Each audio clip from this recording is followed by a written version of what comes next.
Hi friends, Shri Venkateswara bhajan channel YouTube channel వారికి నమస్కారం అండి. ఈరోజు నేను మీ ముందుకు చిన్న టాపిక్ మీద వచ్చాను. ఓం నమో వెంకటేశాయ.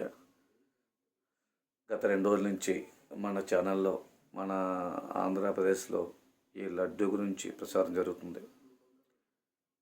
నేను ఆధ్యాత్మికవేత్తని కాదు, అలాగే పీఠాధిపతిని కాదు, అలాగే పెద్ద పెద్ద పదవుల్లో ఉన్న కాదు, సామాన్య భక్తుడిని, అలాగే వెంకటేశ్వర భక్తుడిని. ఇన్ని రమారమి ప్రపంచంలో ఉన్న ఎంతోమంది వెంకటేశ్వర స్వామి భక్తులు, వాళ్ళే కాకుండా హిందువులు ఈ ఈ లడ్డు ప్రసాదం గురించి ఎంత మనసు బాధపడుతుందో అర్థం చేసుకోండి.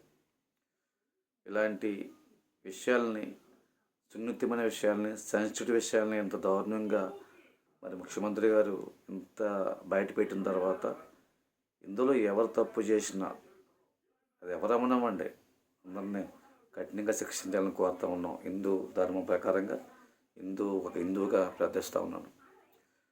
పరమ పవిత్రమైనటువంటి తిరుమల తిరుపతి దేవస్థానం కలియుగ వైకుంఠం అని మనం భావించే అలాంటి సన్నిధిలో అపవిత్రమైన జంతు కలేబలతో లడ్డు చేశారన్న విషయాన్ని నేను తెలుసుకున్న తర్వాత చాలా బాధపడ్డాము. నేను మొన్న వచ్చామండి, ఆ స్వామి సన్నిధిలో మా టీం ద్వారా భజన చేసి మీకు పాటలు పెట్టి నిన్న వచ్చాను. లడ్డు నా దగ్గర ఉంది. ఇలాంటి విషయాల్ని ఎంత త్వరగా వాళ్ళ స్వార్థం కోసం భగవంతుని ఇలాగా బయటపెట్టడం మంచిది కాదని నా ఉద్దేశం అండి. ఎందుకంటే ఇప్పటికే మన మతం అంతంత మాత్రాన ఉంటుంది.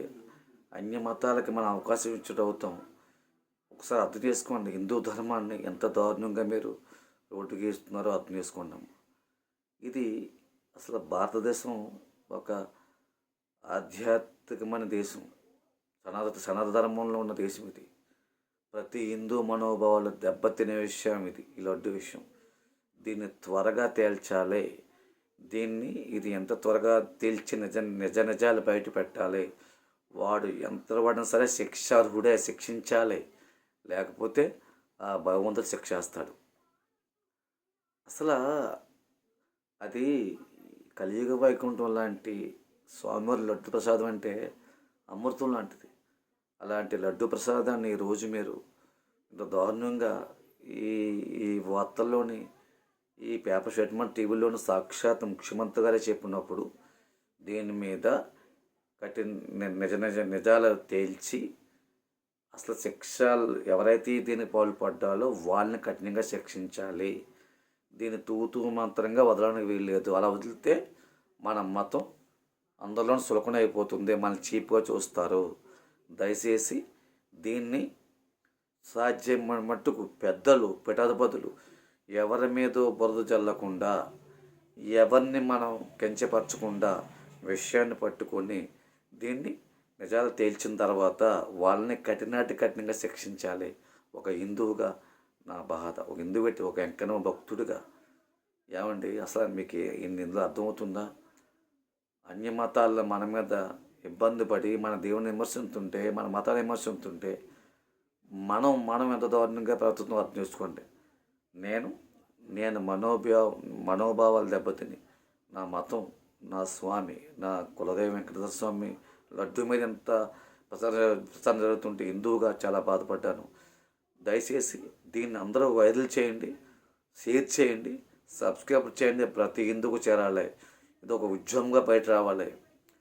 చాలామంది ఉద్యోగం పోతేనో లేదా స్టీల్ బ్యాండ్ గురించి కాదు ఉద్యమాలు, అసలు ఈ లడ్డు విషయం గురించి ప్రతి హిందువుడు బయటపడాలి. ప్రతి హిందువు రోడ్డుకి వచ్చి దీన్ని ఖండించాలి, జరిగితే శిక్షించాలి. ప్రతి హిందువు బయటకు రావాలి, హిందూ మతం అంతా రోడ్డు మీద రావాలి, దీన్ని ధర్నా చేయాలి. అసలు దీనికి కారకులు ఎవరు? ఇది మామూలు స్టేట్మెంట్ కాదు, ముఖ్యమంత్రి గారు స్టేట్మెంట్ ఇచ్చారు.